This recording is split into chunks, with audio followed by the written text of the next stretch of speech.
Come on, get your cockles. Je voudrais. Yeah, what's that? Les petits manger. Breakfast, is it? Deux billets. 2 tickets, s'il vous plaît. Anytime, governor. Come again. Down and out in Paris and London. The podcast. Okay, is that recording? I can't hear myself very well. Why can't I hear anything? Hang on. Oh, there we go.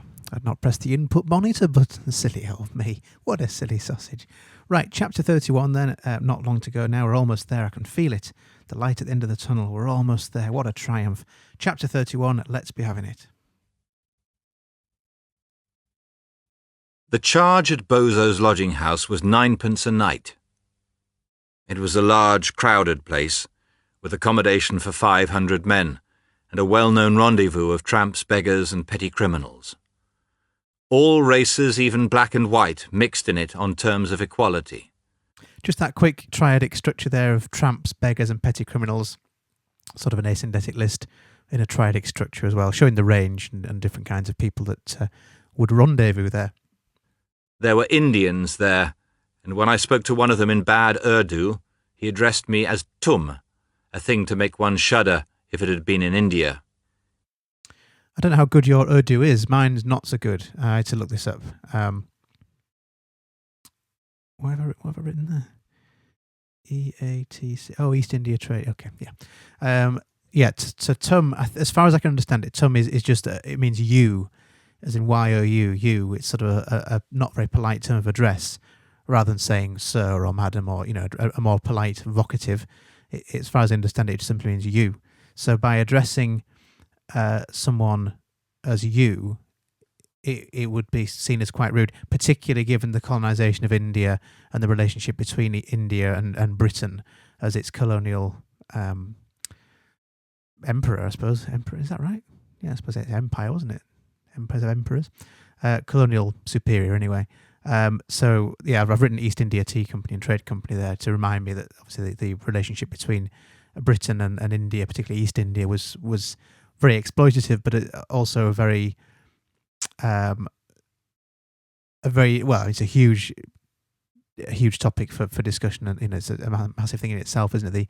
The colonization of India by the British Empire.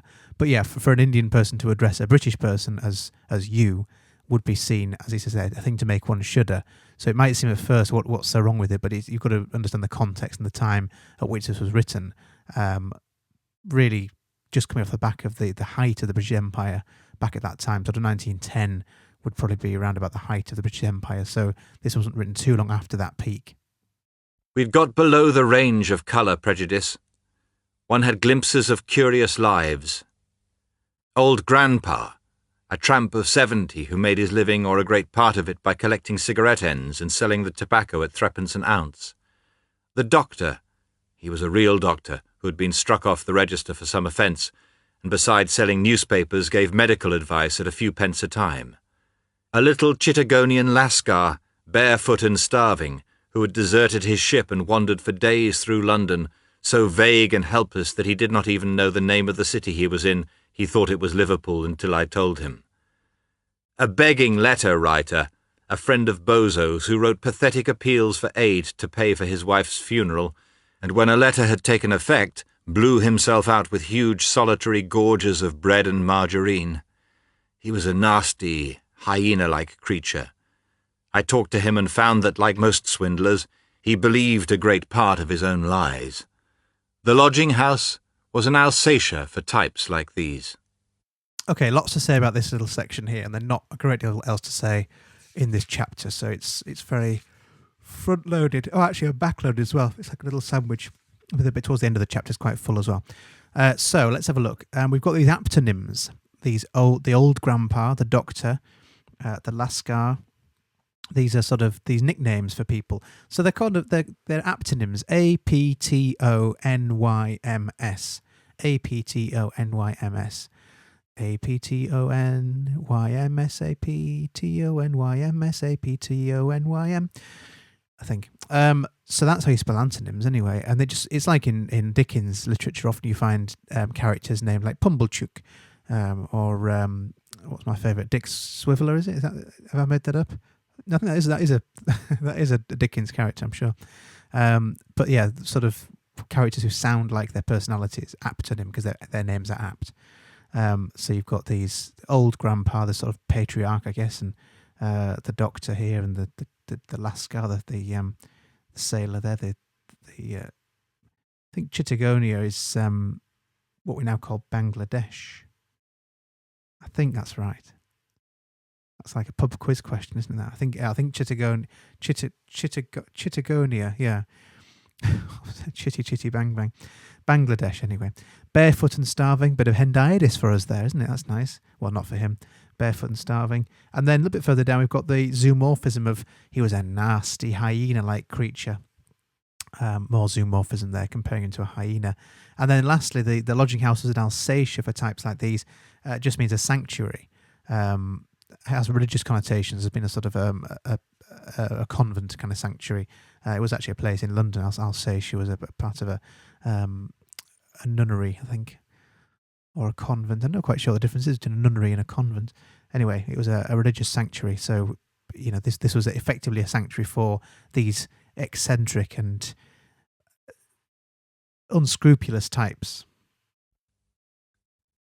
While I was with Bozo, he taught me something about the technique of London begging. There is more in it than one might suppose. Beggars vary greatly, and there is a sharp social line between those who merely cadge and those who attempt to give some value for money. The amounts that one can earn by the different gags also vary.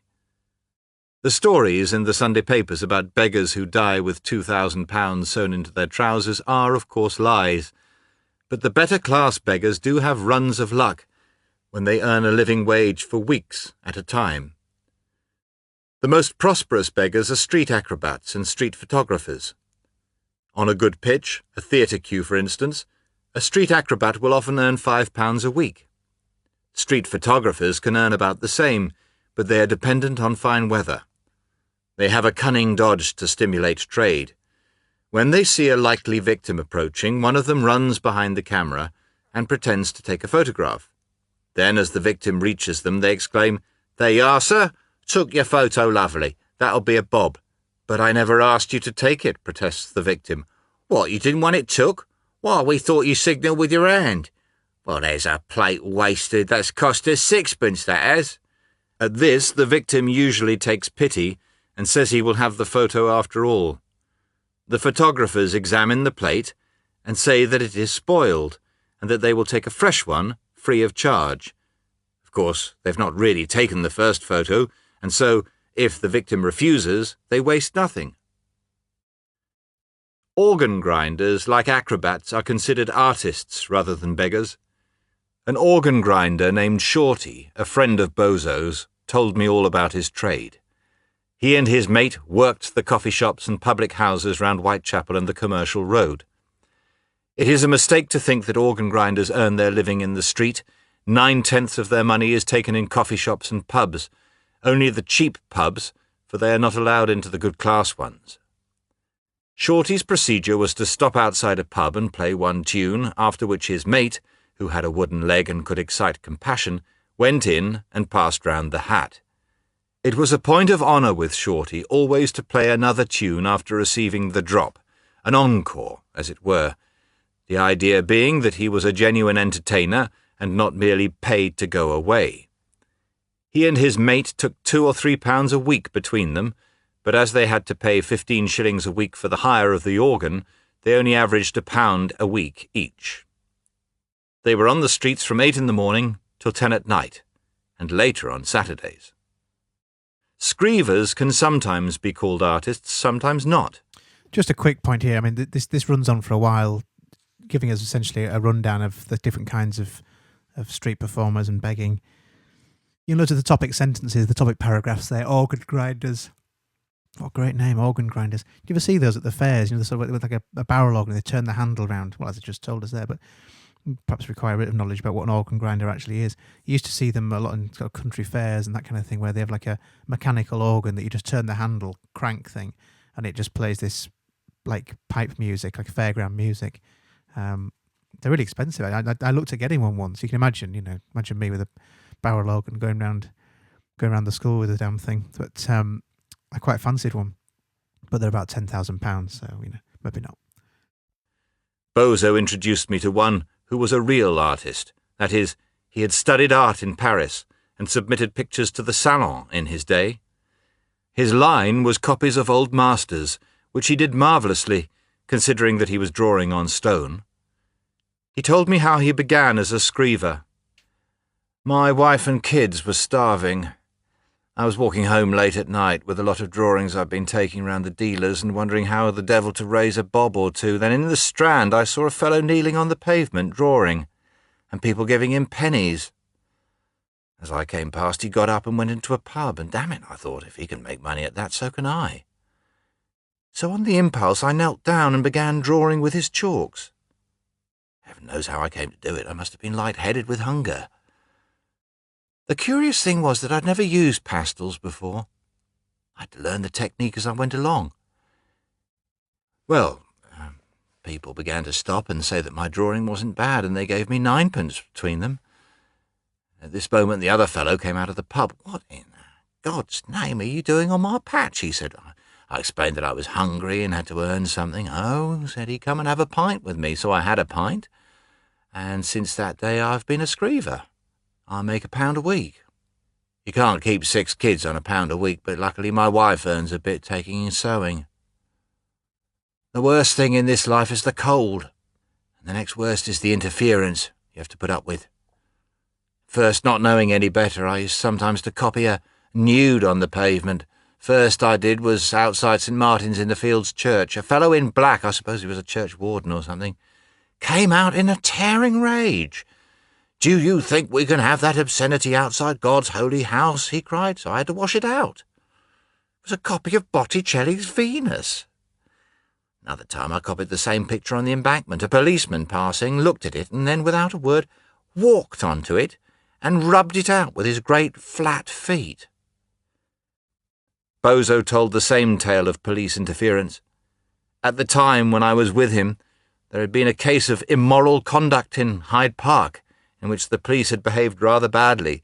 Bozo produced a cartoon of Hyde Park with policemen concealed in the trees and the legend, "Puzzle, find the policeman." I pointed out to him how much more telling it would be to put, "Puzzle, find the immoral conduct," but Bozo would not hear of it. He said that any policeman who saw it would move him on, and he would lose his pitch for good. Below screevers come the people who sing hymns, or sell matches or bootlaces, or envelopes containing a few grains of lavender, called, euphemistically, perfume. All these people are frankly beggars, exploiting an appearance of misery, and none of them takes on an average more than £0.50 a day. The reason why they have to pretend to sell matches and so forth instead of begging outright is that this is demanded by the absurd English law about begging. As the law now stands, if you approach a stranger and ask him for twopence, he can call a policeman and get you 7 days for begging. But if you make the air hideous by droning "Nearer, my God, to thee," or scrawl some chalk daubs on the pavement, or stand about with a tray of matches, in short, if you make a nuisance of yourself, you are held to be following a legitimate trade and not begging. Match selling and street singing are simply legalized crimes, not profitable crimes, however. There is not a singer or match seller in London who could be sure of £50 a year, a poor return for standing 84 hours a week on the curb with the cars grazing your backside. That metaphor at the end there, grazing your backside, that sort of just enhancing the sense of misery and grim life that is lived and endured by these street dwellers. It is worth saying something about the social position of beggars, for when one has consorted with them and found that they are ordinary human beings, one cannot help being struck by the curious attitude that society takes towards them. People seem to feel that there is some essential difference between beggars and ordinary working men. They are a race apart, outcasts, like criminals and prostitutes. Working men work. Beggars do not work. They are parasites, worthless in their very nature. It is taken for granted that a beggar does not earn his living as a bricklayer or a literary critic earns his. He is a mere social excrescence, tolerated because we live in a humane age, but essentially despicable. So more zoomorphism in a way there, isn't there, by referring to these as parasites. Parasites, and then is certainly zoomorphic. Or if you prefer, chromomorphic, I suppose, if you don't consider parasites to be animals, then chromomorphic. But either way, it's dehumanizing. A mere social excrescence. What a lovely phrase. Fantastic. Yet if one looks closely, one sees that there is no essential difference between a beggar's livelihood and that of numberless respectable people. Beggars do not work, it is said, but then, what is work? A navvy works by swinging a pick. An accountant works by adding up figures. A beggar works by standing out of doors in all weathers and getting varicose veins, chronic bronchitis, etc. It is a trade like any other, quite useless, of course, but then many reputable trades are quite useless. And as a social type, a beggar compares well with scores of others.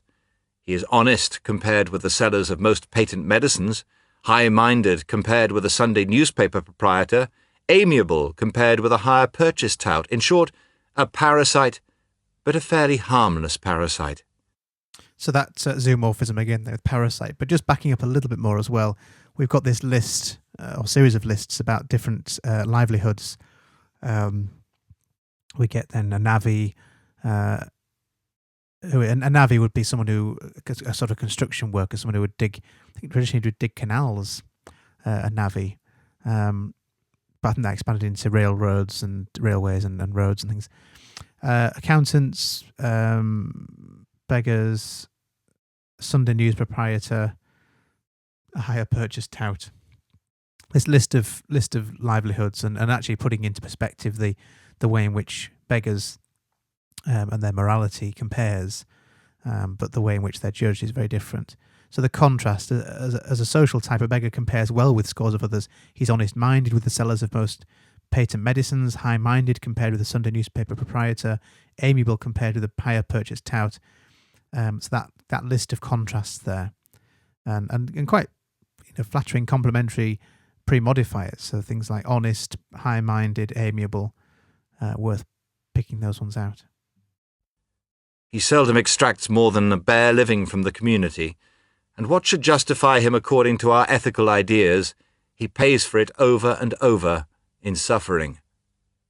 I do not think there is anything about a beggar that sets him in a different class from other people, or gives most modern men the right to despise him. Then the question arises, why are beggars despised? For they are despised, universally. I believe it is for the simple reason that they fail to earn a decent living. So, a bit of forgotten the word. Anadiplosis there, ending that first paragraph, ending the word with the right to despise him, and then why are beggars despised? For they are despised. So there's a constant sort of topping and tailing of sentences and paragraphs with the word despise. So there's an anadiplosis there. And then we've got these plosives. In practice, nobody cares whether work is useful or useless, productive or parasitic. There's antithesis there, isn't there? Productive or parasitic. Those two words are plosive, a contrast, but using plosives to enhance that sense of contrast and juxtaposition between those two phrases. So I think it's no coincidence that he's used two words that have that plosive alliterative phonology.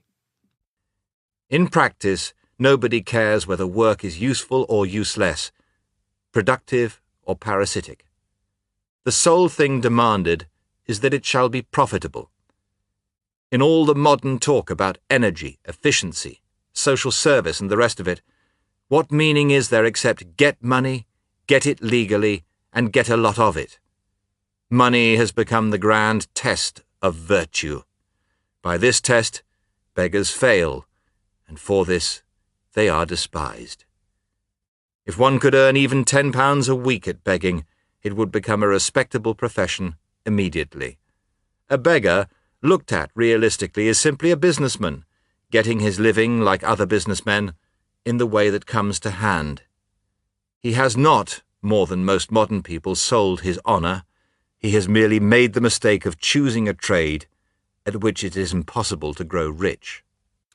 What an interesting socialist comments at the end. That's really important, I think, and you can certainly be pulling these out and looking at, when you're copying these notes up and having a separate sheet. I'd certainly have Orwell's socialist comments that he makes, of which there are more to come as well, and be using those to look at the comments he's making on society